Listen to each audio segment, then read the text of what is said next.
আমরা এখানে এসেছি জামাতের পক্ষ থেকে দাঁড়িপাল্লা ভোট করার জন্য। তো আমরা কয়েকটা বাড়ি ভোট করার পরে আমাদেরকে একজন লোক বলছে যে এই গ্রামে কোনো ভোট করা যাবে না, এখান থেকে চলে যান। এটা নিয়ে কিছুক্ষণ আমরা একটু থাকলাম, এই আপার সাথে কথা কাটাকাটি হলো। তখন আমাদের বসে যে এদেরকেও বের হইতে দেবেন না। আমরা একটা বাড়ির গলির ভিতরে দাঁড়িয়ে আছি, এদেরকে সবাইকে আটকে রাখো, এদেরকে কাউকে বের হতে দেওয়া যাবে না।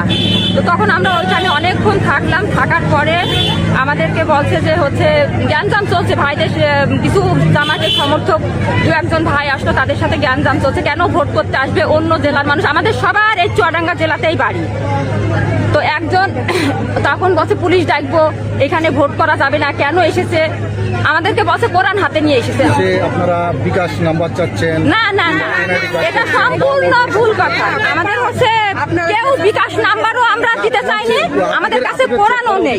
সাংবাদিক নেই, ঠিক আছে, প্রশাসন এসে চেক করুক, আমাদের প্রত্যেকের ব্যাগ চেক করুক। আমরা বিকাশ নাম্বারও কাউকে দিচ্ছি না, আমাদের ব্যাগের ভিতরেও কোরআনও নেই। আমরা জাস্ট আমাদের দলের পক্ষ থেকে ভোট করতে এসেছি দাঁড়িপাল্লা। এখানে বসে শরীফের এলাকা, এখানে কোনো ভোট করা যাবে না। গণসংযোগ করার পরে তখন এইখানকার যারা মোটামুটি প্রতিনিধি যারা আওয়ামী লীগ বিএনপি হাফিজুর রহমান আমার মামা আপন মামাই, উনি বিএনপি করে, পাশাপাশি ওনার সঙ্গে বিল্লাল মামা সহ আরও অনেকে ছিল। দেখছি মেয়েদেরকে তারা বলছে যে তোমরা এই গ্রামে কী করতে এসেছো, তোমরা তোমাদের গ্রামে গিয়ে ভোট চাও, মেয়েদের কাজ নেই, আমি ফেলে দিয়ে ভাতার ফেলে দিয়ে এখানে ভোট চাইতে এসেছি।